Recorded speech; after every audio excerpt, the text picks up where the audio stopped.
नमस्कार, आपका इस ऑडियो कॉन्फ्रेंस में स्वागत है। माननीय मुख्यमंत्री श्री मनोहर लाल जी आपसे थोड़ी देर में बात करेंगे। कृपया आप सभी लाइन पर बने रहें। धन्यवाद।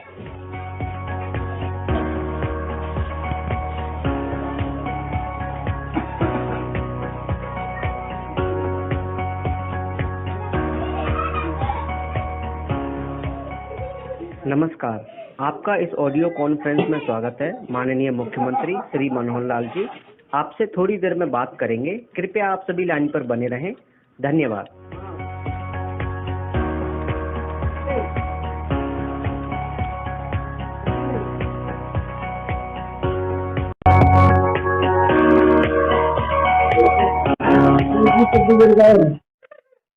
नमस्कार, आपका इस ऑडियो कॉन्फ्रेंस में स्वागत है। माननीय मुख्यमंत्री श्री मनोहर लाल जी आपसे थोड़ी देर में बात करेंगे। कृपया आप सभी लाइन पर बने रहें। धन्यवाद।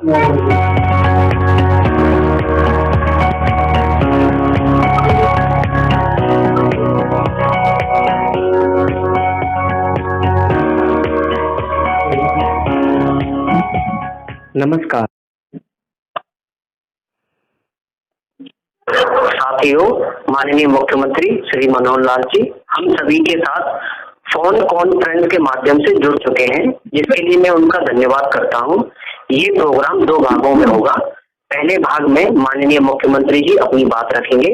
दूसरे भाग में आपसे भी सुझाव या आपके मन में कोई प्रश्न हो उसको भी सुनेंगे और उसका जवाब भी देंगे। अभी मैं माननीय मुख्यमंत्री जी से अनुरोध करता हूं कि वो अपनी बात रखें। धन्यवाद।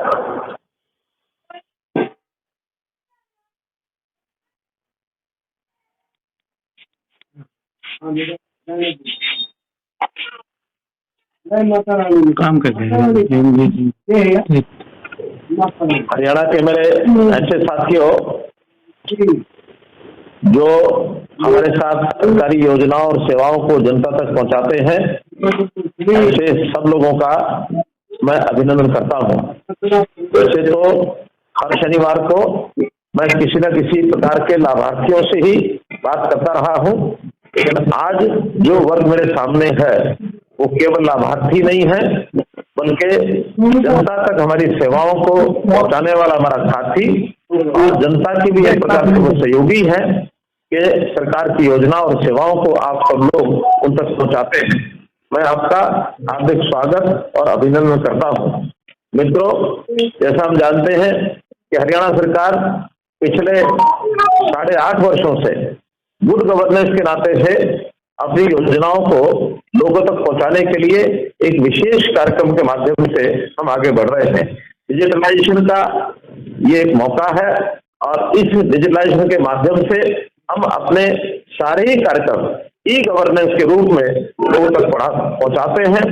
इसी काम के लिए हमने CSCs को चुना है ताकि हमारे सब विभागों की लगभग 550 सेवाएं आप लोगों तक पहुंचा सकें। मित्रों, इस काम में जो सफलतापूर्वक आप ये सब काम कर रहे हैं, इसमें एक सिस्टम का हम सब उपयोग कर रहे हैं। उस सिस्टम को बनाने के लिए केंद्र सरकार से ये CSCs का प्रोग्राम ये बहुत ही लाभदायक हुआ है। आप लोग अपने भी धनोपार्जन के लिए, अपने भी एक प्रकार से रोजगार के लिए इस काम को जब अपनाया था तो शुरू में ऐसा लगता था कि ये सेवाओं के माध्यम से आप उतना पैसा शायद अर्न नहीं कर सकेंगे। हमने कोई सरकारी सेवाएं भी आपको उस समय दी थी, लेकिन धीरे धीरे इन सेवाओं का जैसे जनता उपयोग करने लगी तो उसके जो चार्जेस थे उसका सीधा लाभ आपको भी होने लगा। और जो मेरी जानकारी है, लगभग 50,000 से लेकर के 1 लाख रुपए तक भी मासिक कमाने वाले और हमारे CSC सेंटर्स हैं। ऐसे मौके पर कभी कभी हमको शिकायतें भी मिलती हैं कि जो निश्चित चार्जेस तय किए गए हैं, कभी कभी उनसे ज्यादा चार्ज लेने की भी बात कुछ लोग करने लगे हैं। मैं मानता हूं कि सब लोग ऐसे नहीं होंगे, लेकिन कुछ CSC से ये शिकायतें प्राप्त हुई हैं। इसके लिए मेरा निवेदन है, क्योंकि जो जनता इससे लाभान्वित होने वाली है वो गरीब जनता है और उस गरीब जनता से जितना पैसा निर्धारित किया गया है उतना ही लेना चाहिए, उससे ज्यादा पैसा उससे हम नहीं लेंगे और निश्चित रूप से इससे आपका भी मान सम्मान बढ़ेगा। डिजिटल इंडिया का ये जो अभियान है, प्रधानमंत्री नरेंद्र मोदी जी के माध्यम से जो गति पकड़ी है, इसका उल्लेख न केवल अपने यहाँ देश में है बल्कि दुनिया के देश भी ये मानने लगे हैं कि इस गति से जो डिजिटल इंडिया का अभियान आगे बढ़ रहा है, बहुत से देश तो इसके ऊपर अध्ययन करने के लिए भी आगे बढ़े हैं।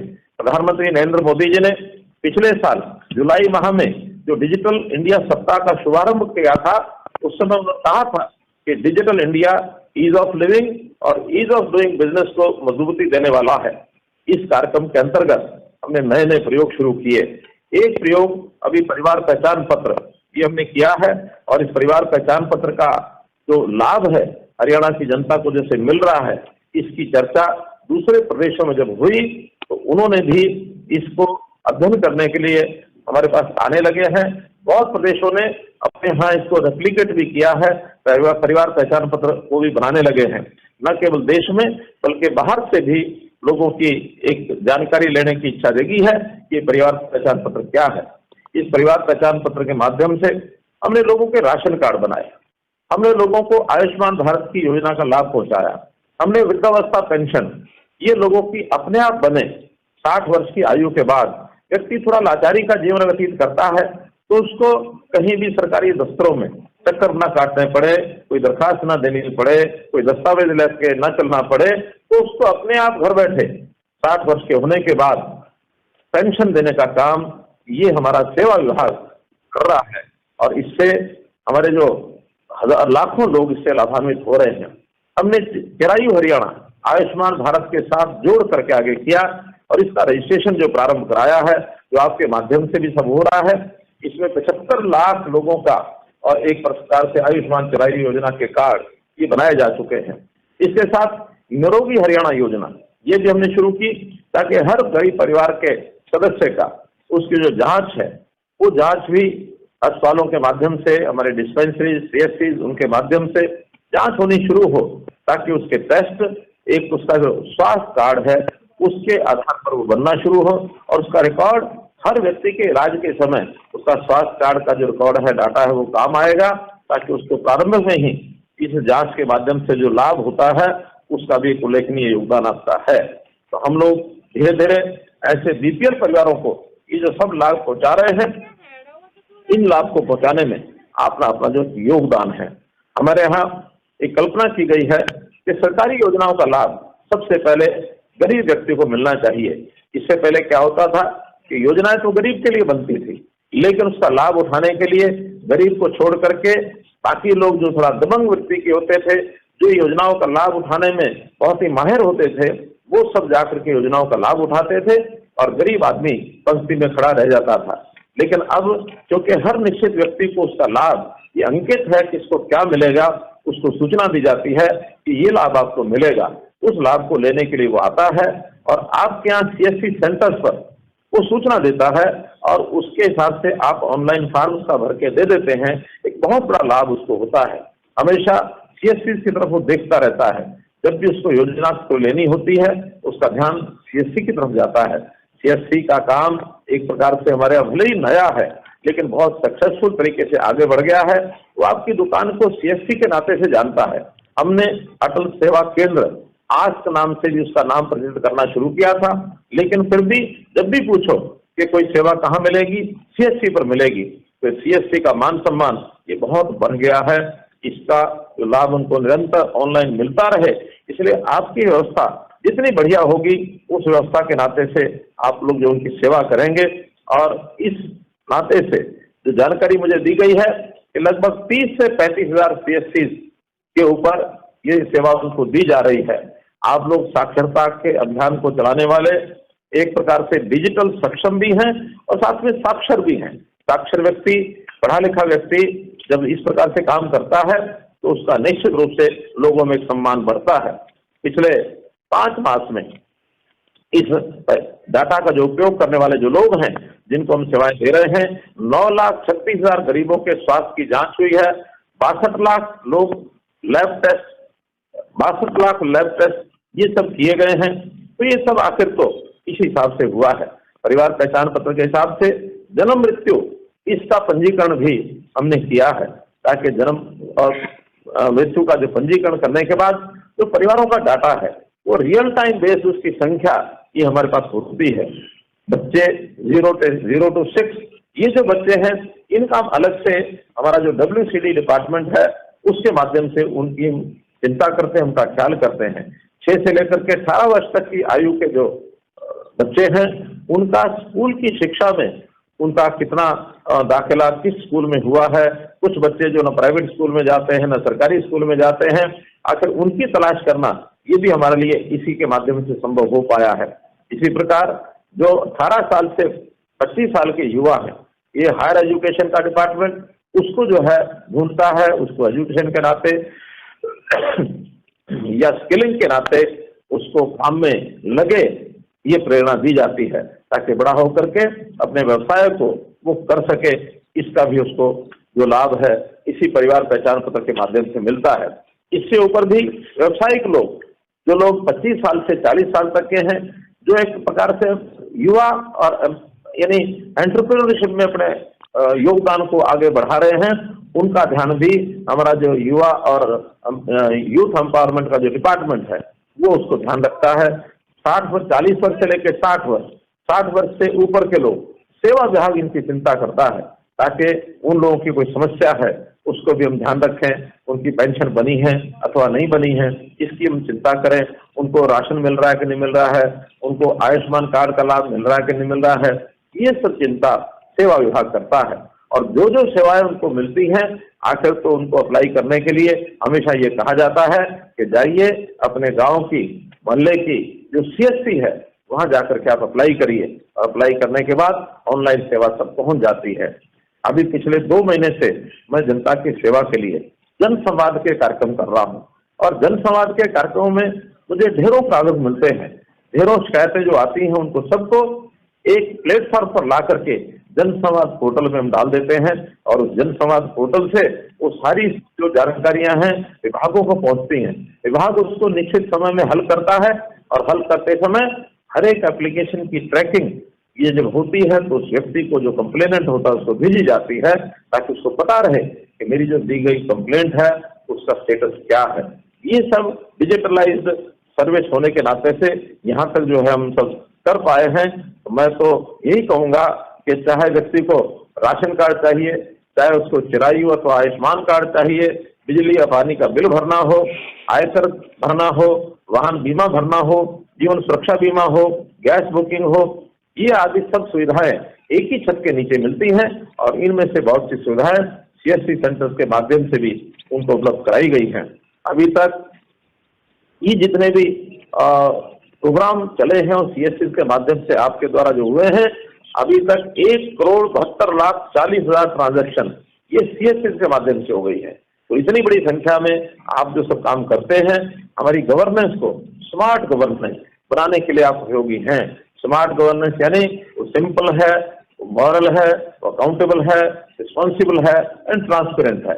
यानी इसी को मिलाकर के स्मार्ट गवर्नेंस, और स्मार्ट गवर्नेंस तभी मिलती है जब ये सब चीजें डिजिटलाइज तरीके से गवर्नेंस के माध्यम से, सुशासन के माध्यम से लोगों तक पहुंचे। तो इस सेवा का जो आप लाभ दे रहे हैं लोगों को, एक क्लिक से लोगों को जो डिलीवरी मिल रही है, इसी कारण से हमारी सरकार के बारे में कहा गया है कि सर्विस डिलीवरी की सरकार है।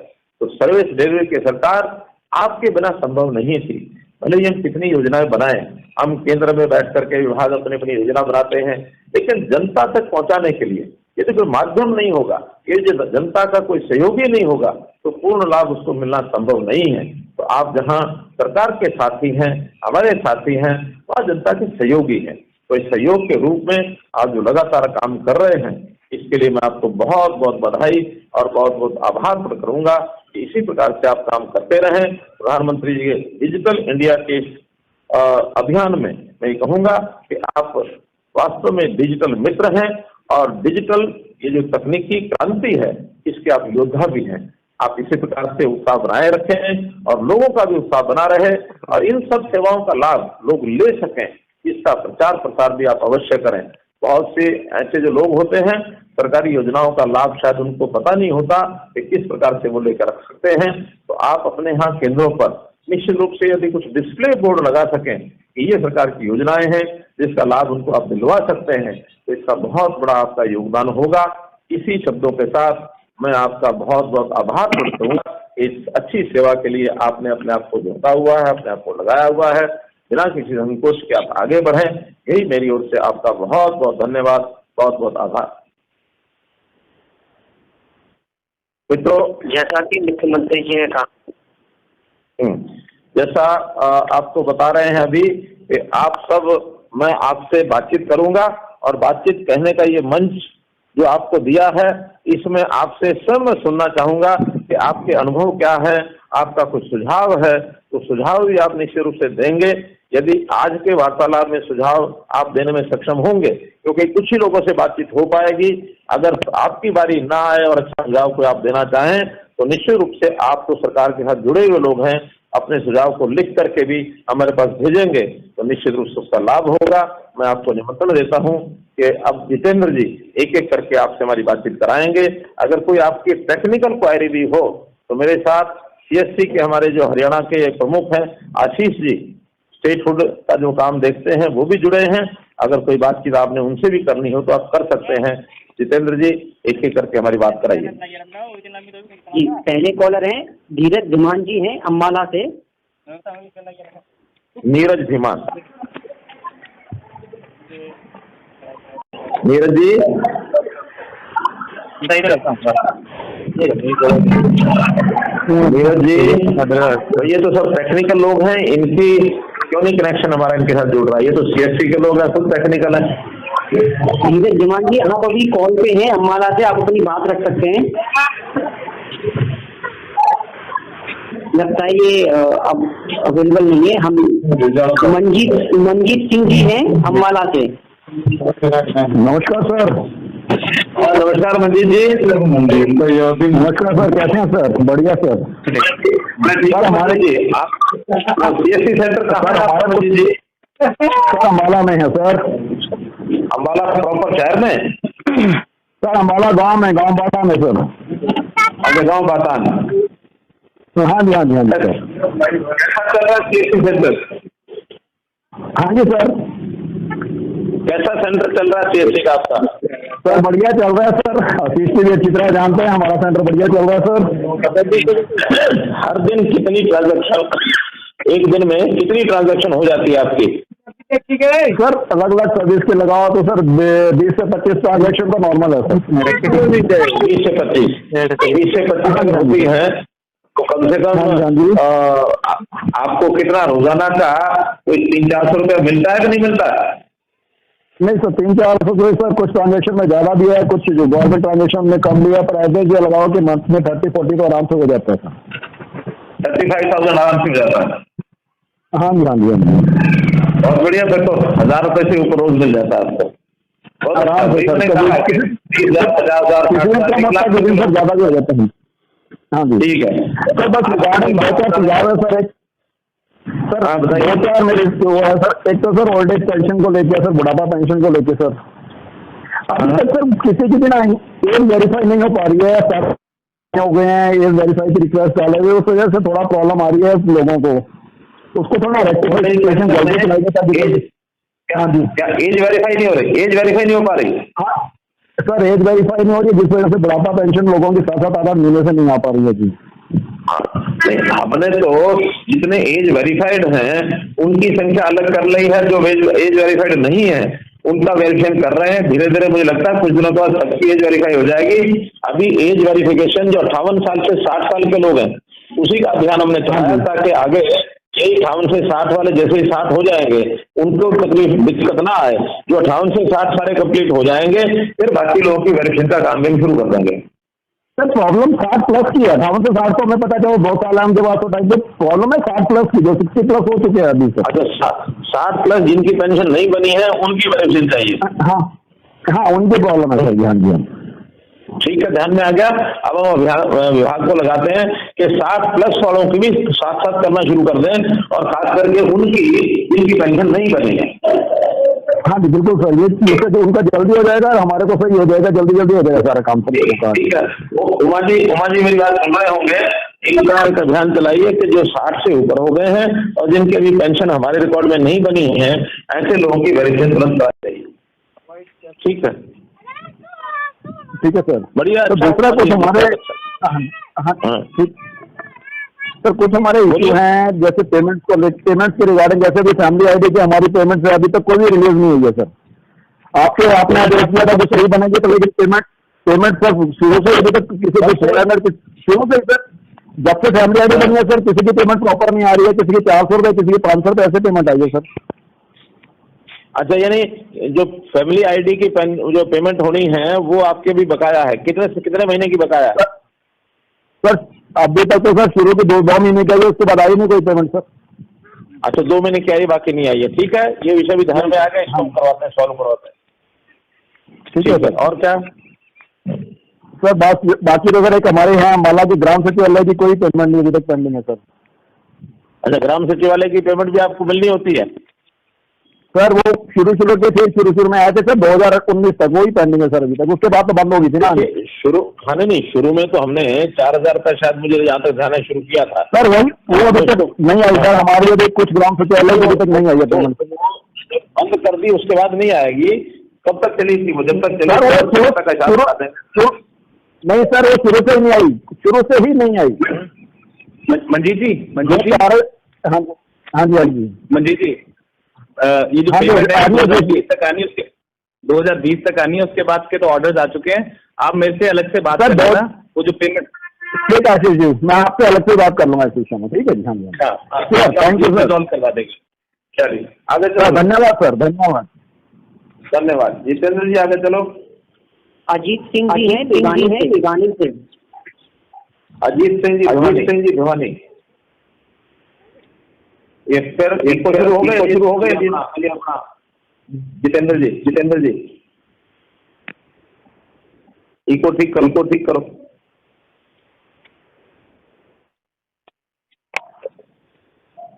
जितेंद्र जी जी माननीय जी अभी करते हैं। मेरी आवाज हर की आवाज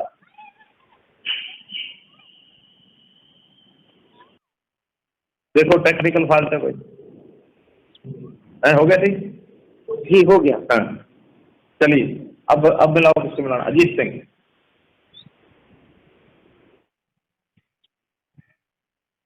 सिंह जी। नेक्स्ट पर्सन है पूनम कुमारी जी है भिवानी से। क्या नाम बताया? सुमन कुमारी जी है भिवानी से।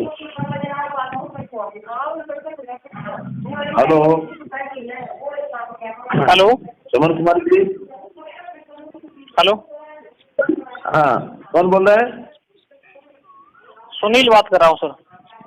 हाँ सुनील जी, बताइए, आपकी सीएससी कहाँ है भिवानी में? सर ये चरखी दादरी डिस्ट्रिक्ट में पड़ती है, पहले भिवानी में था, अब चरखी दादरी डिस्ट्रिक्ट हो गया है। अच्छा, कौन सा गांव है? और ये जगराम बास है सर, बारडा ब्लॉक में। अच्छा, जगराम बास। तो ये बताइए कि जगराम बास में आप सीएससी चला रहे हैं, लोग आते होंगे, तो लोगों की क्या कंप्लेंट ज्यादा है जिससे हम जिसको ठीक कर सकें? सर ज्यादा तो परिवार पहचान पत्र से संबंधित ही आ रही है।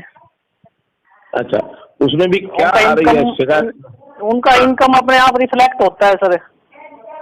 हाँ, कम ज्यादा, आज 50,000 रुपए दिखा रहा है सर, 15 दिन 20 दिन के बाद सिटीजन देखता है तो 1 लाख हो जाती है, 2.5 लाख हो जाती है। अच्छा, ऐसे कुछ उदाहरण है आपके पास? काफी है सर। अच्छा, तो ऐसे जब भी कोई इस प्रकार के जाना है तो मैं भी डिपार्टमेंट को कहता हूँ, या हमारे आशीष जी बैठे इसी बात करेंगे कि जिनका अपने आप इस प्रकार से अदल बदल हो जाती है, ऐसे कुछ उदाहरण अगर देंगे तो हमको चेक करेंगे क्या होता है। ये ठीक है कि अपडेशन का काम जो है वो लगातार चलता रहता है, लेकिन अपडेशन में अगर कोई प्रूफ मिलता है कि जो इनकम जिसने बताई है उसकी बजाय उसकी इनकम ज्यादा है, तो अपडेट करके उसको ज्यादा करते हैं, लेकिन उसका कोई कारण या प्रूफ होता है तभी होता है। हाँ, उसमें ये होता है सर, जैसे सिटीजन ने कोई करेक्शन की रिक्वेस्ट डलवा दी किसी कारणवश, तो उसकी इनकम ऑटोमेटिकली आज 1,40,000 रुपए तो बढ़ के 2.5 से 5 लाख दिखा देता है। ये वो तो अपडेशन जब हो जाएगी उसका कोई हम प्रूफ देंगे, बताएंगे ना उसको। अगर 1,40,000 से 2.5 लाख हुई है तो कारण रहा होगा ना। आज एक महिला मेरे पास आई, उसने कहा कि मेरा जो है राशन कार्ड नहीं है, मेरा राशन कार्ड बनवाओ। मैंने भेजा डिपार्टमेंट को, तो डिपार्टमेंट ने आधे घंटे मुझे बताया कि बेटे के साथ रहती है और इसका बेटा जो है वो 3 साल से इनकम टैक्स भर रहा है। 1,80,000 से ऊपर इनकम टैक्स वाला तो हो ही जाता है। सर वो तो एक्सक्लूजन होता है, उसमें तो हम भी देख लेते हैं। लेकिन वो अगर एक्सक्लूजन तो होता है ना डिपार्टमेंट जो। जी जी सर बोलिए। मान लो किसी के बच्चे की, घरवाले की कोई नौकरी लग गई जी। अब जो नौकरी लगेगी और 15,000 रुपये महीना उसकी अगर नौकरी लगी तो 1,20,000 तो एक महीने बढ़ जाएगी, एक महीने लगेगा। और ये कैप्चर करता है कि जैसे नौकरी लगेगी उसी दिन कैप्चर करते ही उसकी इनकम बढ़ जाएगी। तो हमारा जो काम है अगले की इनकम एक्चुअल इनकम है तो उसका इनकम बढ़ जाए, ये तुम्हारा काम है। लेकिन गलत बढ़ी हो तो उसको चेक करें। सर जैसे मेरे पास एक सिटीजन आया था जिसमें 100% हैंडीकैप था, वो उस फैमिली में 4 मेंबर थे और उसकी इनकम 2.5 से 5 लाख रुपए हो रखी थी। हाँ तो एक बार उसका भेज दीजिए हमारे पास, आप परिवार पहचान पत्र भेजिए, अभी लिखवा सकते हो लिखवा दीजिए, मैं भी चेक कर लेता हूँ। अभी तो मुझे याद नहीं, बाकी कोऑर्डिनेट कहोगे तो मेरे को ऐसा कोऑर्डिनेट दे दो, मैं बता दूंगा। आशीष जी कोऑर्डिनेट करेंगे आपसे। मेरे को ना व्हाट्सएप कर देना उनका ट्रिपल ID, ठीक है? ठीक, आशीष शर्मा सर। हाँ जी हाँ जी हाँ जी। आपके जानकर बिठा रखा है मैंने अपने साथ। जी सर जानते अच्छे से जानते हैं। अच्छे से ये जानते हैं, मैं जानता हूँ, आपको जानते हैं। एक PPP में ऑपरेटर ने काम किया, जून के बाद उनकी पेमेंट रिलीज नहीं हुई सर काफी टाइम से। हाँ वो पहले विषय आ गया, अगर जिसकी पेमेंट बाकी है उन सबको एक हम परफॉर्मा भेजेंगे या मैसेज देंगे कि किस किस की कितनी पेमेंट बची है, उस मैसेज में सब डाल दें और सबका एक साथ रिलीज कराएंगे। अब क्यों रुकी है मुझे भी जानकारी नहीं है, लेकिन रुकनी नहीं चाहिए। अगर ग्राम सचिवालय की रुकी है तो वो 2020 से पहले की होगी तो मिलेगी, 2020 के बाद तो वो हो गई है। परिवार पहचान पत्र में जो वेरिफिकेशन किया था ना ऑपरेटर ने, अच्छा उसका पैसा।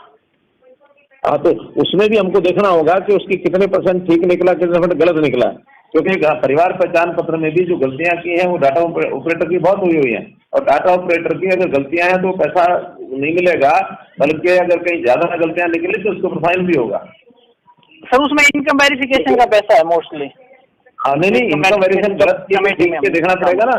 अब मेरे एक मित्र के पास फोन आ गया है डाटा एंट्री ऑपरेटर का, फोन पर पूछता है आपकी इनकम कितनी है। अगर फोन पर पूछ के लिखेंगे तो कौन बताएगा, अगर फोन पर पूछ के लिखा गया और गलत निकला तो सबके कटेंगे, और कटने के बाद अगर ज्यादा गलत निकला तो उसको फाइन भी करेंगे। ये बहुत गंभीर काम था जो हमने करवाया है, और इस गंभीर काम को अगर हमारे डाटा एंट्री ऑपरेटर्स ने ही लापरवाही से किया तो लापरवाही तो बर्दाश्त नहीं होगी ना। हम तो इसलिए ये करवाया है कि लोग सच बोलें, और सच बोलने में अगर माध्यम हमारा मीडिया वही गड़बड़ करेगा तो फिर हम क्या करेंगे। चलिए आगे चलो जितना। ओके सर ठीक। रोहतास कुमार जी है चरकी दादरी से। रोहतास जी। हाँ नमस्कार सर। जी नमस्कार। हेलो रोहतास जी। हाँ बोलिए रोहतास जी। हाँ जी। हाँ क्या आपकी कहाँ है CSC? CSC मंगोली चरखी दादरी में है सर। मंगोली। हाँ जी। हाँ तो क्या है आपके CSC मंगोली? तो आपके CSC पर लोग आते हैं तो उसमें लोगों की भी शिकायत या आपका कोई सुझाव हो तो आप बताइए। सर एक तो सुझाव ये है जो ओल्ड एज पेंशन बनती है इसका ऑप्शन नहीं है CSC के ऊपर, और जिनकी उम्र बढ़ाने की नहीं बढ़ाने की सुविधा क्या चाहिए आप CSC को? तो वो पहले लिंक था ना सर बनाने का, तो अब उनकी 60+ हो चुकी है, उनकी उम्र वेरीफाई नहीं है सर फैमिली ID में। वो मेरे पास आपसे पहले जो एक कॉलर ने मुझे बताया है वो मैंने बता दिया आगे कि पहले तो 58 से 60 वालों का वेरीफाई कर रहे थे, वो तकरीबन हो गई है, क्योंकि अगले 2 साल तक जिनकी भी पेंशन बढ़नी है 58 से 60 वालों की है। अब 60 से ऊपर जिनकी पेंशन अभी नहीं बनी है और हमारे यहाँ जिसकी आयु 60 से ऊपर लिखी हुई है, इमीडिएटली उसकी वेरिफिकेशन करना हम शुरू कर देंगे। इनकी करके फिर जिनकी बनी हुई है उनकी भी करेंगे, क्योंकि अभी 4 दिन पहले ही मुझे एक उदाहरण मिला महेंद्रगढ़ में। एक व्यक्ति ने कहा कि मेरी पेंशन कट गई, तो हमने पूछा क्यों कटी है, तो उन्होंने हमें रिकॉर्ड चेक करके बताया कि जी इसने पेंशन अब 62 साल का आज है वो, लेकिन उसकी पेंशन 7 साल पहले बनी है, 55 साल में बनवा ली इसने। तो जो 55 साल ने बनवा ली है तो 5 साल उसकी वापस उसका रिफंड तो कराना ही पड़ेगा। 55 से 60 का रिफंड कराने के लिए आज वो 62 का हो गया, उसकी पेंशन कट गई, कि जब वो पिछड़ा रिफंड हो जाएगा फिर दोबारा तब चालू करेंगे। अब ये काम भी तो आखिर वेरिफिकेशन के बाद ही हुआ ना, पहले तो नहीं हो सकता। हाँ वेरीफाई तो हमने सब कर ले, इनको मिल रही है उनकी भी, इनको नहीं मिल रही है उनकी भी। एक सर जैसे आधार में तो आयु पूरी हो चुकी है लेकिन उसकी वेरीफाई नहीं हो रही, दूसरा जो आधार है वो क्या है उस आयु का? नहीं, आधार में जो आयु है वैसे तो वही ठीक है, लेकिन साथ में 10वीं का जो सर्टिफिकेट है वो नहीं, काफी ऐसे हैं जो जिनकी आयु 60 के आसपास है, उनके पास 10वीं की सर्टिफिकेट तो है ही नहीं, ये अपना जन्म प्रमाण। नहीं, फिर तो आधार वाला ही माना जाएगा। तो वो वेरीफाई नहीं हो रही। दूसरा डॉक्यूमेंट मांग रहे हैं, जैसे वोटर कार्ड है तो वोटर कार्ड में मिसमैच है, जो आधार वाली है वो है नहीं। चलिए इसका एक अभियान लेंगे कि कोई ना कोई एक सीक्वेंस बनाएंगे कि पहले ये है तो ठीक है, ये नहीं है तो दूसरा ये नहीं है तो तीसरा ये। जैसे एक हमने कहा था किसी के बड़े बेटे की या बेटी की आयु 42 साल है, तो 42 साल वाले का हम अपने आप मान लेंगे 60 साल का हो गया। अच्छा, क्योंकि फैमिली आईडी जो है, एक ये फैमिली आईडी सर, इनमें तो इनकम वाली भारी प्रॉब्लम चल रही है। काफी ऐसे हैं जिनकी इनकम वेरीफाई ही नहीं हो पाती, ब्लॉक में जाते हैं तो वो कहते हैं कि इनकम अप्लाई कर दो। तो इनकम अप्लाई करते हैं, महीना निकलता है, वेरीफाई नहीं हो पाती। कई तरीके उससे इनकम के मैंने बताए तो हैं, लेकिन फिर भी उस तरीके में कई लोग फिट नहीं हो रहे। फिर तो ये है कि जो वेरिफिकेशन का पहले आप लोगों के माध्यम से कराया था, अब उसमें बहुत सी कमियां निकल रही हैं। तो जो कमियां निकल रही हैं तो जरूरी नहीं है कि जो डाटा एंट्री ऑपरेटर लिख दिया वही फाइनल है, उसके बाद भी हमारे पास जो डाटा और आता है उस डाटा के हिसाब से, जैसे बिजली का बिल है, अब बिजली का बिल तो आप नहीं ठीक कर सकते। पहले हमने 9,000 रुपया रखा था कि साल का 9,000 होना चाहिए, फिर बाद में लगा कि 9,000 कम है, इसको 12,000 कर दिया। आज इसका डोमेस्टिक 12,000 से ज्यादा बिल है तो उसको मान ही लेंगे कि 81 से ऊपर हो गया। इसलिए किसी किसान ने 4 लाख रुपए से ऊपर अपनी फसल बेची है, फर्म कटाया है, तो उसको मान ही लेंगे कि हाँ 1,80,000 से ऊपर है।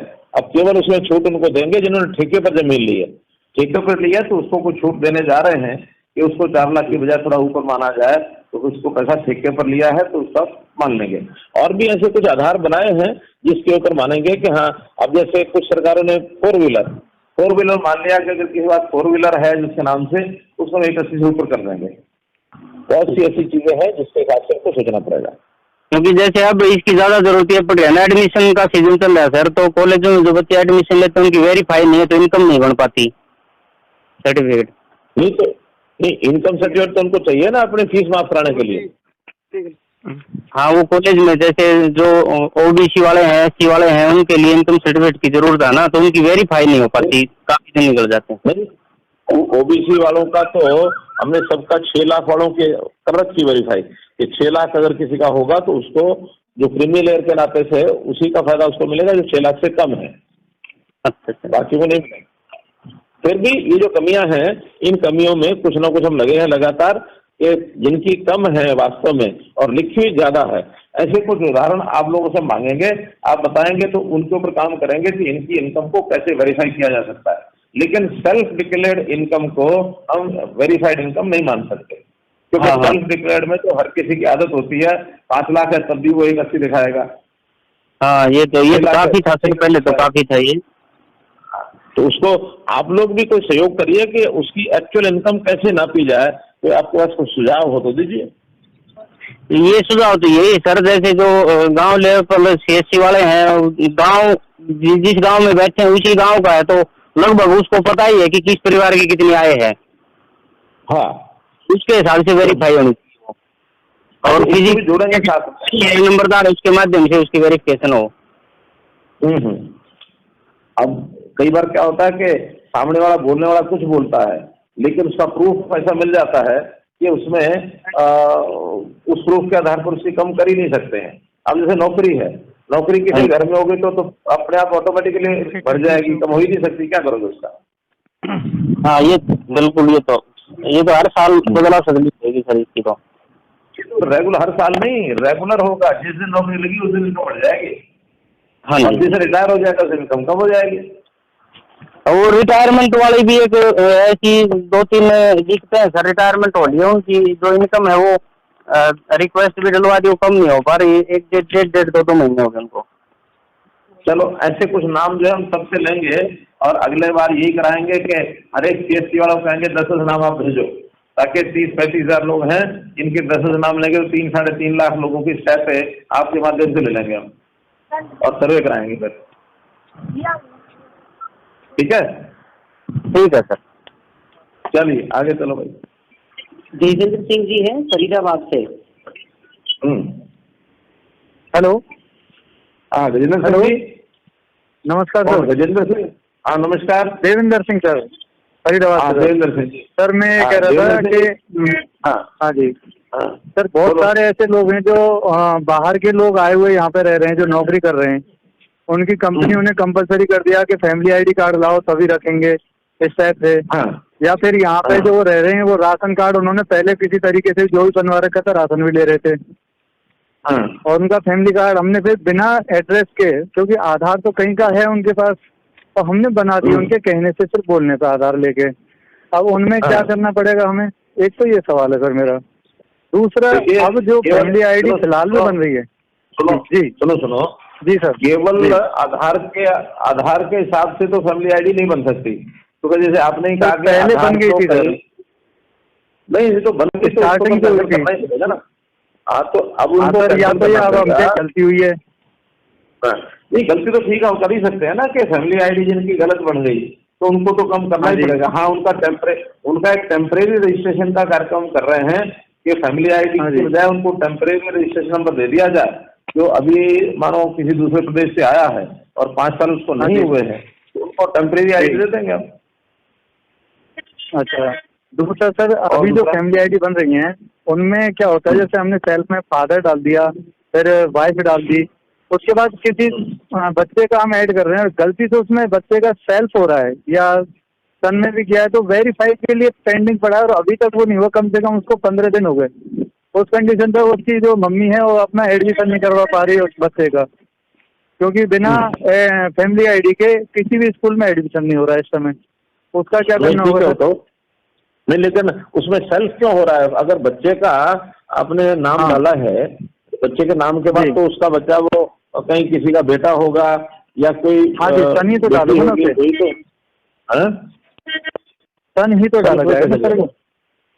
हाँ? तो बेटा कितने होगा वाले तो। बेटे? हाँ?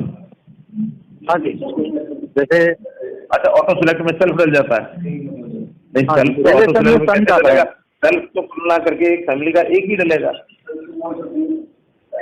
फैमिली हेड है। हाँ?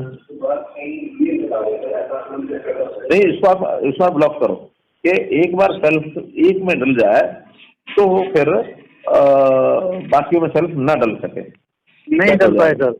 और उस वजह से सर वो जो लेडी हैं वो मेरे पास आके बहुत परेशान होते हैं और मुझे भी बहुत दुख होता है इस चीज का। नहीं आप मान लो हम टाइपिंग में कई बार क्या होता है, सिलेक्शन में थोड़ा अगर हम जल्दी भी करते हैं, मान लीजिए हो जाता है सर, जो काम करता है उससे गलती होती है, ये तो समझ गया। अब उस बच्चे का एडमिशन नहीं हो पा रहा है इस वजह से। आज ही मैं सूचना करता हूँ कि CSP से अगर कोई गलती हो गई है तो तुरंत वो गलती पॉपुलेट हो जाए और वो पहुंच जाए, और सेम डे या एक दिन बाद वो ठीक होने के लिए उसका अप्लाई, आपको एक एप्लीकेशन लिखनी पड़ेगी, उसमें टेम्पलेट बन जाएगा कि ये गलती हुई है, इसको जरा ठीक किया जाए। अगर CSP वाला ही कह देगा जल्दी ठीक कर देंगे। हाँ सर, अब मैं तो आपके सामने एग्री कर रहा हूँ कि मान लीजिए मुझसे गलती हो गई है, तो उसमें अब कैसे सुधार किया जाए, क्योंकि मेरे पास तो हो ही नहीं रहा। मैं समझ गया, CSP वाली गलती को तुरंत ठीक करेंगे विदिन 2 days। दूसरा एक और सवाल है सर। हाँ। अभी क्या है, जैसे मम्मी पापा के साथ बच्चा रह रहा है, उसकी शादी हो जाती है। अब शादी होने के बाद वो कह रहे हैं मुझे अपनी वाइफ के साथ अलग राशन कार्ड बनवाना है। हाँ। और उसमें क्या होता है, वो अलग राशन कार्ड के लिए आजकल क्या है सर, सब जगह मेरे को लगता है चाहे उसकी सैलरी कितनी भी है फिर भी वो चाहता है कि मेरा राशन कार्ड बन जाए। मैंने ये देखा है, मैं ग्राउंड लेवल पर बैठा हूँ, पर मैं उनसे यूँ नहीं कह सकता कि भाई आप ये काम मत करवाइए। ठीक है, आपको फैमिली आईडी अलग बनवानी है, बनवा कह दिया। अरे भाई बड़े कह दिया करो, मैं कह देता हूँ तो आपको नहीं कह सकते? मैं प्रदेश का मुख्यमंत्री होने के नाते ये कह सकता हूँ कि 180 से ऊपर आपकी है मानो इनकम, तो आपको नहीं बनवाना पड़ा राशन कार्ड। आपको क्या डर है? आपने वो कहते हैं कि हमारा अलग फैमिली आईडी बना दीजिए, वो कहते हैं हमारी फैमिली आईडी अलग बनाई। मैं कहता हूँ फिर वो बिजली का बिल लाइए, और कहते हैं हमारे नाम से मकान नहीं है तो हम अलग कहाँ से लाए बिजली का बिल। तो मैंने कि अपने पापा के साथ रहिए, कि पापा के साथ नहीं, हम अलग रहते हैं, दूसरे ऊपर वाले फ्लोर पे रहते हैं। मैंने कहा उधर मीटर लगवा लीजिए अलग अपना। तो उस कंडीशन में सवाल जवाब तो सर हम काफी करते हैं, बट उसके बाद भी वो लोग चक्कर लगाते हैं और हमारा भी थोड़ा सा समय खराब होता है। और हमारी कई बार इस चीज के पीछे कि आपने पहले बताना चाहिए था, हमें अलग करो, सर वो समझते भी नहीं कई बार। तो हम उसको कैसे वो करें कि भाई अलग फैमिली आईडी करना हो हमें बिना बिजली के। इसका रास्ता बढ़िया सा निकालते हैं, निकालते हैं। ठीक है सर, ठीक है, थैंक यू सर। ओके, धन्यवाद। आगे चलो भाई। बलराज जी हैं फतेहाबाद से। बलराज जी, हाँ बलराज जी।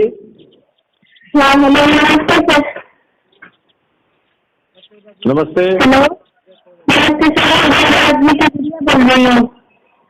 आपकी आवाज फिर गड़बड़ हो गई, आवाज साफ नहीं है। माइक को थोड़ा दूर रख के बात करो। लगता है इनकी आवाज चलेगी। नेक्स्ट पर्सन है अजय कुमार जी हैं फतेहाबाद से। अजय कुमार जी फतेहाबाद जी, बोलो अजय कुमार जी। जी नमस्कार। नमस्कार जी। और ठीक हो सर जी? हाँ मैं ठीक हूँ। कहाँ से बोल रहे हैं आप? फतेहाबाद से बीपीओ कुकड़ावाड़ी से आपसे। हाँ जी हाँ जी हाँ जी, एक आपसे बात करनी थी मैंने कि जो कुछ लोग कहते हैं कि वीएलई जैसे चार्ज वगैरह ज्यादा लेते हैं या ऐसा कुछ भी कहते हैं लोग।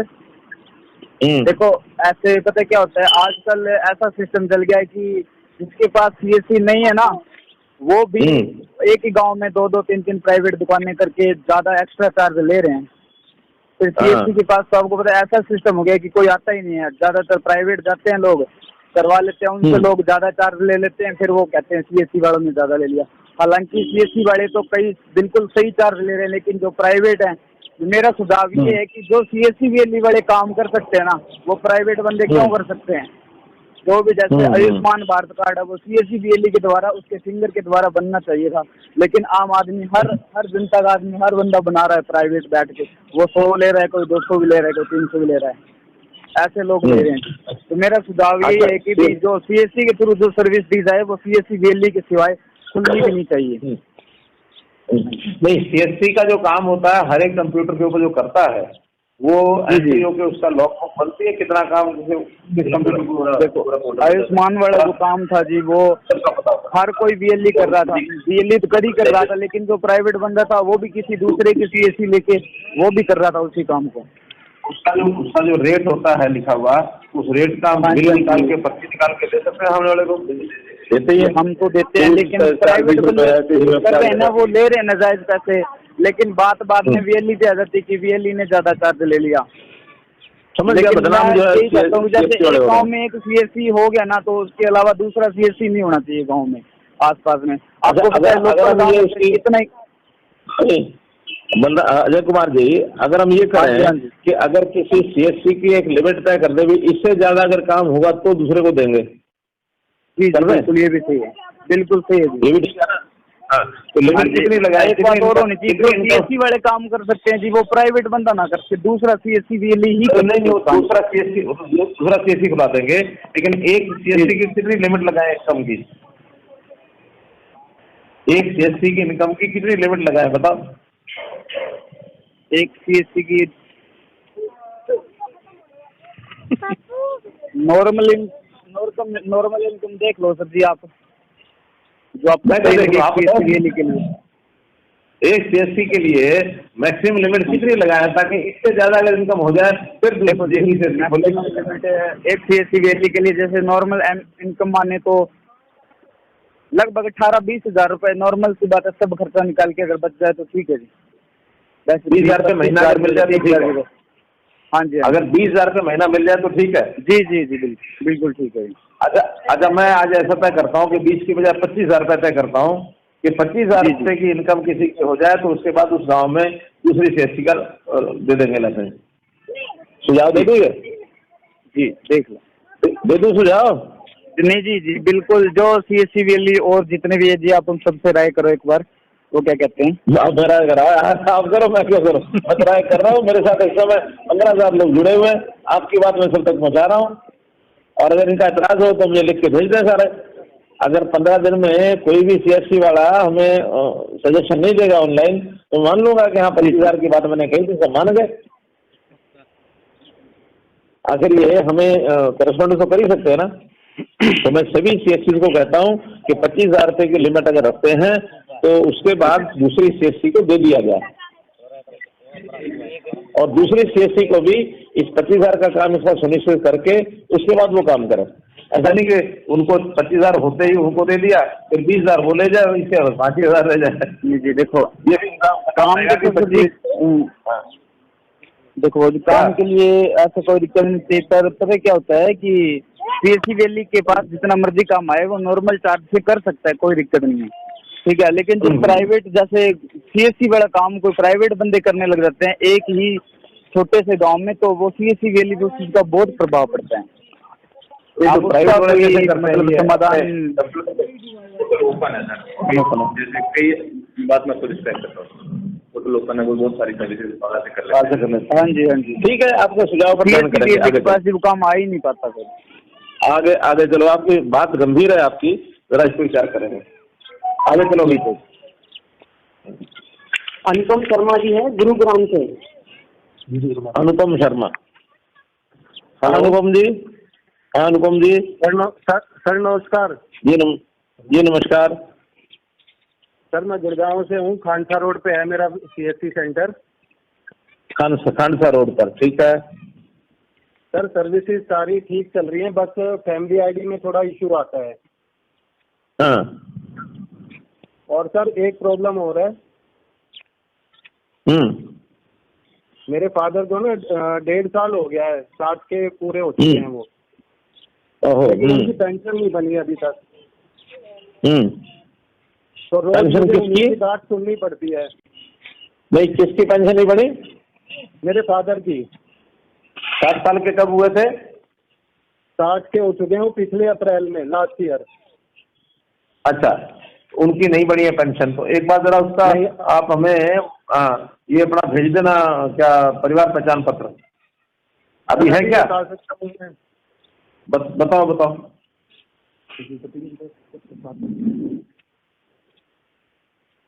सर मैंने उनकी डेट ऑफ बर्थ भी वेरिफिकेशन करवा दिया है, सारा हो गया है। आप फैमिली ID बताओ। 1 मिनट सर।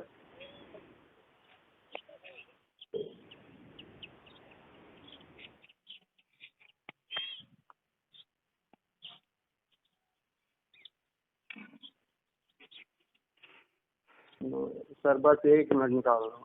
आप ऐसा करो, अपना फोन नंबर बता दो।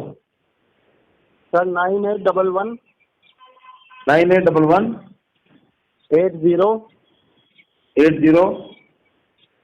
41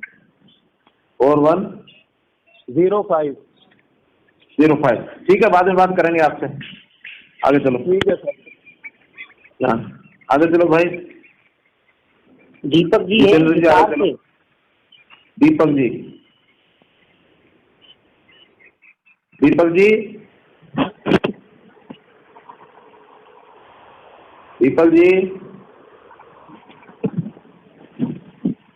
हेलो, कॉल पे हैं, आप अपनी बात रख सकते हैं। हेलो बोलो दीपक जी, आप बोलो। नमस्कार सर जी। नमस्कार जी। जी नमस्कार सर मैं हिसार डिस्ट्रिक्ट बघाना गांव से बोल रहा हूँ सर। बघाना से, ठीक है। हाँ जी। हाँ, आपका सुझाव है क्या? आपकी तकलीफें क्या आ रही हैं? आपको दिक्कत क्या आ रही है? सर प्रशासन के सहयोग से बहुत अच्छा काम चल रहा है सर, कोई दुख तकलीफ नहीं है सर, बहुत अच्छा रोजगार का साधन मिल रहा है, और लोगों की थोड़ी फैमिली ID से संबंधित समस्या सर, PPP से।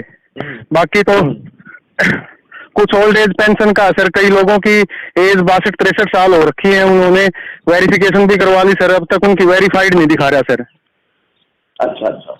हाँ जी सर। मैंने जैसे बताया ना कि हर एक CSC से हम ऐसे 10-10 केस मंगवाएंगे, है ना? Okay sir. जिसके पास 10 से कम है वो उतने ही भेजे, जिसके पास 10 से ज्यादा वो कम से कम 10 भेजे, उसमें कुछ फैमिली ID के या अपना ओल्ड एज पेंशन के। फिर उनका हम यहाँ से छानबीन करेंगे, जिसको वेरिफिकेशन का कमी होगी वेरीफाई कराएंगे, और वेरिफिकेशन हो चुकी है तो बताएंगे कि हाँ ये दिक्कत आ रही है ना? कई बार सामने वाले भी सारी बात बताते नहीं थे। हाँ सर, एक ये जो मुख्यमंत्री योजना है ना सर, कौन सी? मुख्यमंत्री विवाह शगुन योजना सर। हाँ, विवाह शगुन योजना। हाँ, इसमें सर एक टेक्निकल प्रॉब्लम है, जहाँ से जो कस्टमर है ना सर, मैरिज सर्टिफिकेट बनवाता है ना सर, वहीं से ये अब इसके स्कीम के लिए अप्लाई कर सकता है सर। अच्छा। हाँ सर, इसको कंपलसरी ना किया जाए। मान लिया मैरिज सर्टिफिकेट तो बंदा कहीं बनवा लेता है सर, लेकिन वो फिर स्कीम के लिए अप्लाई करने जाता है ना सर, वो किसी दूसरे के पास से अप्लाई नहीं कर सकता सर। नहीं, मैं जगह यानी स्टेट की बात कर रहे हैं या डिस्ट्रिक्ट की बात कर रहे हैं या क्या बात कर रहे हैं? स्टेट नहीं सर, जैसे कि CSC सेंटर सर, जैसे किसी ने मेरे से मैरिज सर्टिफिकेट बनवाया सर, अच्छा। और वो स्कीम के लिए अप्लाई मान लिया जींद से करना चाह रहा है या गुड़गांव से करना चाह रहा है, तो वो दूसरे CSC सेंटर से अप्लाई नहीं कर पाता सर, उसको उसी CSC सेंटर पर जाना पड़ता है जहाँ से मैरिज सर्टिफिकेट जनरेट हुआ सर। ऐसा तो नहीं होना चाहिए तो सर ऐसा ही है सर। एक बार आप इस बारे में डिस्कस करना सर, टेक्निकल टीम से एक बार डिस्कस करना सर। दीपक आशीष बात कर रहा हूँ। हाँ जी सर। लेकिन आप मुझे व्हाट्सएप करना, मैं एक मिनट करवा दूंगा इसको। ऐसा है नहीं, वो कहीं से भी अप्लाई कर सकता है, वो फोटो खुला हुआ है। ठीक है सर। हाँ, हम ले लेंगे आपको एनी डेस्क से लेके, एक बार बता देंगे। ठीक है सर, थैंक यू सर। चलिए आगे चलो। हेमंत जी हैं झज्जर से। हेमंत जी, हेमंत जी। हेलो, नमस्कार जी। हाँ नमस्कार। हेलो, हाँ, कहाँ से बोल रहे हैं? मैं हरियाणा झज्जर से सर। झज्जर से। हेलो, कौन सा गांव है? कौन सा गांव है? गाँव बिरोड़ सर। बिरोड़, ठीक है। तो आपको बताइए कोई अच्छा सुझाव बताइए, कोई क्या आपका अनुभव आ रहा है CSC में? CSC का सर बहुत अच्छा अनुभव है सर, सभी सर्विसेज बहुत बड़ी है सर, लेकिन फैमिली आईडी की रिगार्डिंग ही सर इस लोगों के। क्या कठिनाई आ रही है फैमिली आईडी में? सर जैसे कि इनकम वेरिफिकेशन वाला हो गया, और एक ये जैसे कि बिजली के मीटर वाला नहीं है सर, ये इशू है सर। नहीं, बिजली का तो पहले 9,000 रुपये था, अब हमने 12,000 रुपये कर दिया। जी सर। हाँ, तो 12,000 में भी उनका इनकम 180 से कम है क्या? क्या सर? 12,000 रुपये से बिल अगर ऊपर आएगा बिजली का, तो उससे बात भी 180 से नीचे इनकम हो सकती है क्या?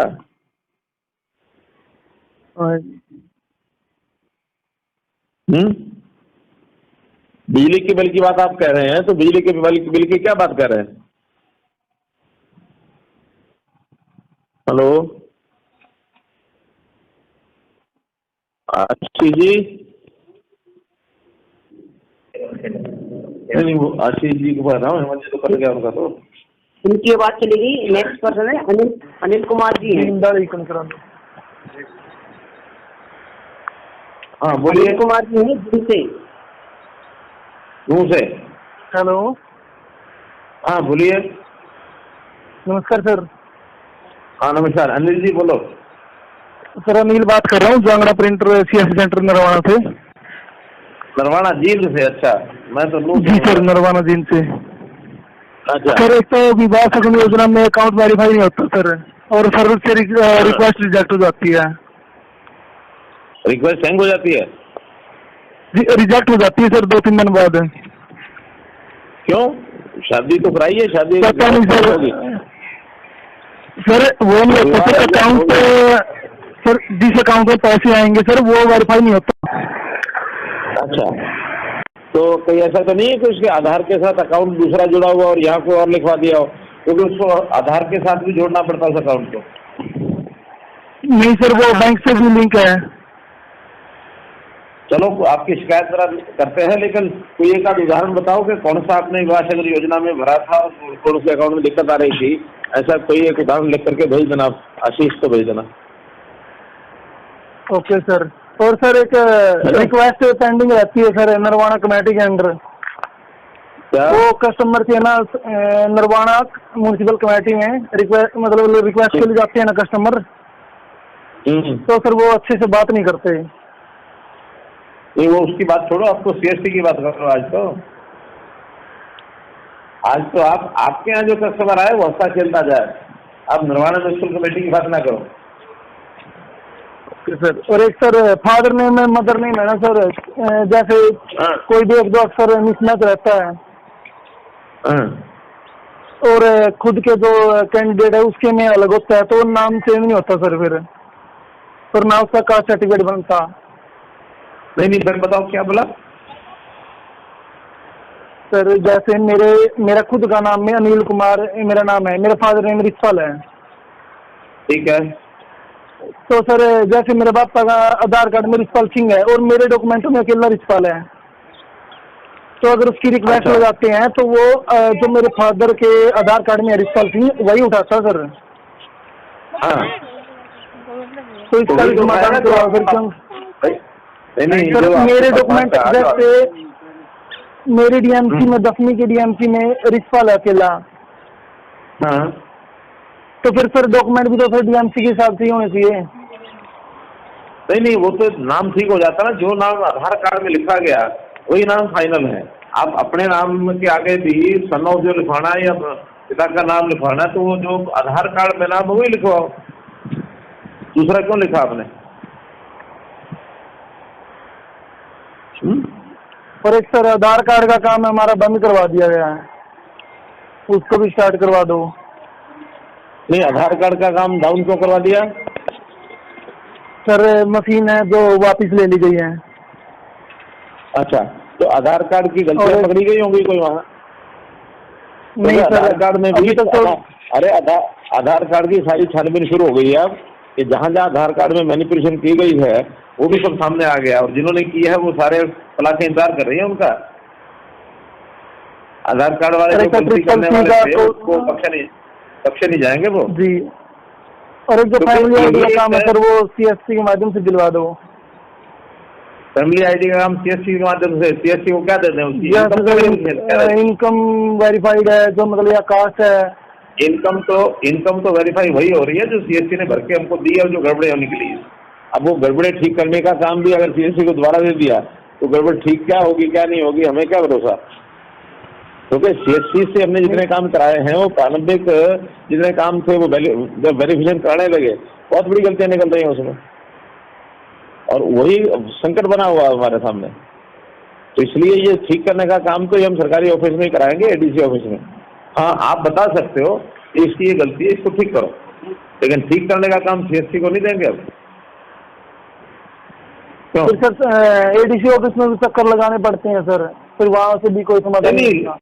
लेकिन आपको इनकम ठीक करने का काम अगर दे दिया तो उसकी जिम्मेदारी किसकी होगी? गलती हो गई तो वही कह रहा है।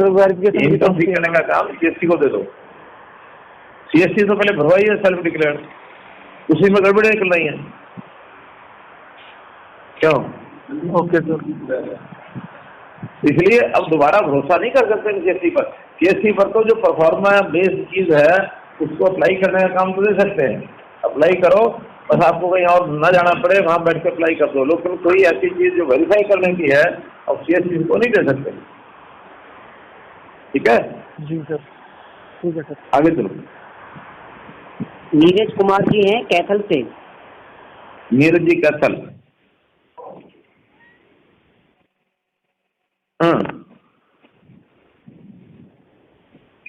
नीरज जी,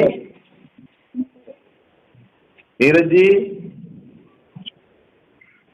नीरज जी की आवाज नहीं आ रही, आगे चलो। हाँ नीरज जी, नीरज जी बोल रहे हैं। नेक्स्ट पर्सन है मनदीप जी हैं कैथल से।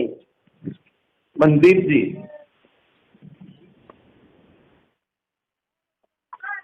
हाँ मनदीप जी, हाँ बोलो भाई। मनदीप जी आप कैथल से कॉल पे हैं, आप अपनी बात रख सकते हैं।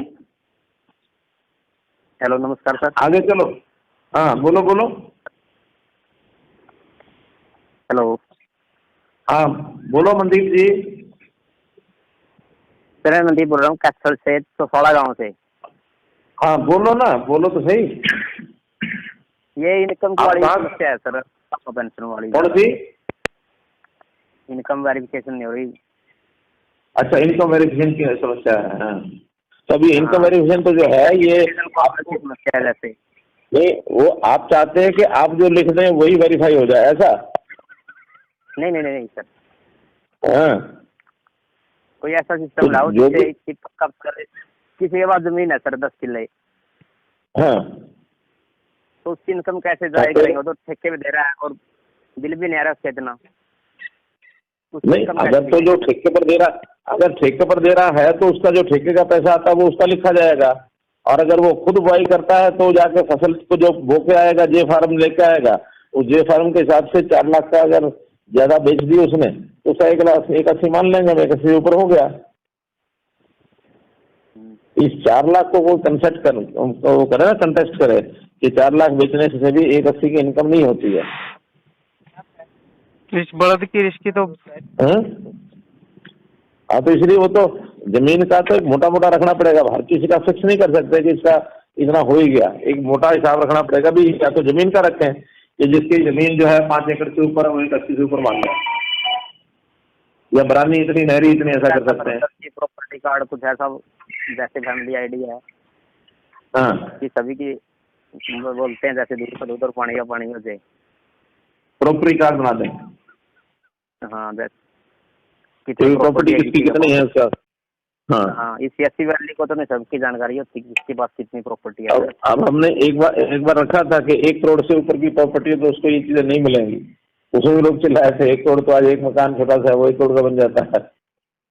किसी का दिल्ली शहर के अंदर 1 एकड़ किला है वो भी अपने 1 करोड़ से ऊपर हो जाता है। तो खैर कोई ना कोई करते हैं इसमें आपका सुझाव है।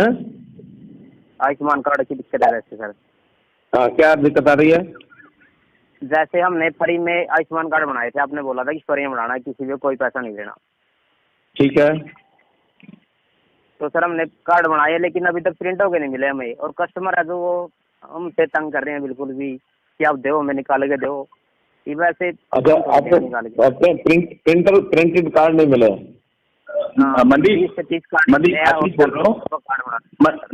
मनदीप आशीष बोल रहा हूँ। अब आपको क्या है, स्कीम को चेंज हो गया, अब आपको प्रिंटेड कार्ड आपको नहीं देने हैं, हम आपके जो गांव के आशा वर्कर होंगे उनको पकड़ा देंगे, वो डिस्ट्रीब्यूट कर देंगे। ठीक है जी, और आपने जो रजिस्ट्रेशन करा है हम उसका पैसा आपको दे देंगे। नहीं, यही समस्या है सर कि 30 वो कार्ड ही मिले, अब तो 400 से ऊपर कार्ड बना रखे हैं। नहीं, कोई बात नहीं, जो लेमिनेटेड कार्ड है हम आपके गांव की आशा वर्कर को पकड़ाएंगे और वो डिस्ट्रीब्यूट कर देगी घर घर जाके। वही अभी तक 30 ही आए हैं सर, 1 साल से ऊपर हो गया लगभग जिनके। नहीं, अभी दोबारा से स्कीम चेंज हुई थी तो नए जो किरायु कार्ड है वो पहुंच जाएंगे। ठीक है, ठीक है। एक ये सर 4 व्हीलर वाली है ना जो सर है, हाँ जैसे कि 4 व्हीलर करके बता रखी है, कोई बेचारा एक बाता से आता है हमारे पास, अचार बेचने वाला है, वो 4 व्हीलर ले रहा है, मतलब है तो गरीब सर वो। नहीं, क्या 4 व्हीलर ले रहा है? कार ले रहा है? क्या ले रहा है? ये जो छोटा टेम्पू सा होता है 4 व्हीलर में आता है वो भी।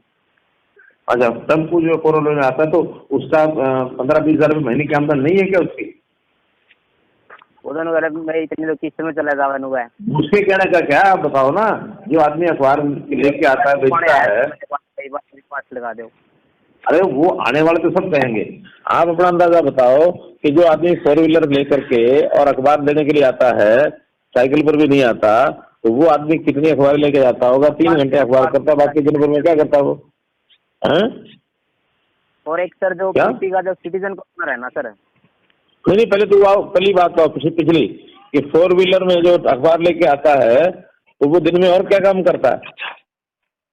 नहीं, सारा दिन अचार ही बेचता है सर। अचार ही बेचता है सारा दिन, अचार।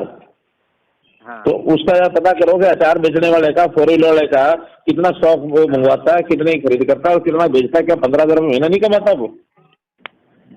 क्या पता सर वो। अगर वो 15,000 रुपया है, 500 रुपया रोज नहीं कमाएगा तो उसको क्या जरूरत है अचार डाल करके 4 व्हीलर में गाँव गाँव घूमेगा? 500 रुपया नहीं अगर कमा सकता तो फिर दिहाड़ी करेगा कि मजदूरी करेगा 300-400 रुपये में?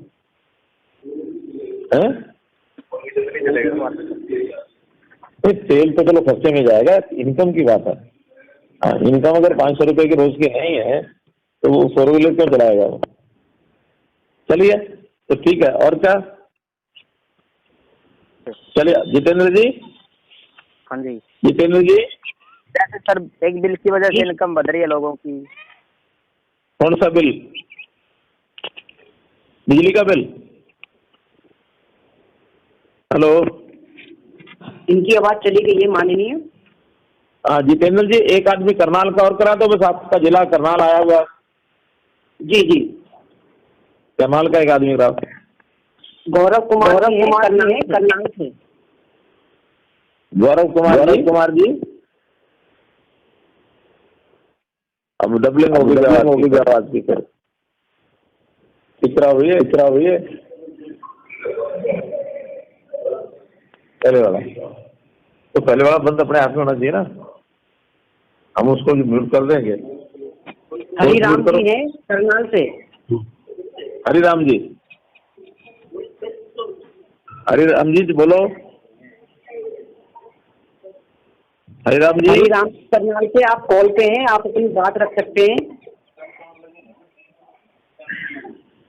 हरिराम जी, चलिए हरिराम जी अब मस्त हो गए। चलिए जितेंद्र जी धन्यवाद। आज सब मित्र जो जुड़े हुए हैं सबका बहुत बहुत धन्यवाद। बहुत अच्छे अच्छे विषय आप लोगों ने रखे हैं और आम जनता की तकलीफें वो आपने रखी हैं। किसी का आयुष्मान कार्ड की बात है, किसी की फैमिली आईडी की बात है, किसी की और जो समस्याएं आपने बताई हैं उन सब समस्याओं को संबंधित अधिकारियों ने सुना है, उसको जल्दी हल करेंगे।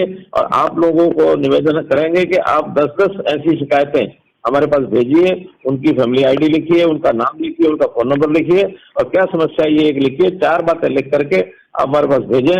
अगर एक एक CSC से 10-10 भी अगर कॉल्स आएंगी, यानी इस प्रकार की शिकायतें आएंगी, तो 30,000 लोगों की 3 लाख हमारे पास आ जाएंगे। हम उसका सबका हल करेंगे। बहुत बहुत धन्यवाद।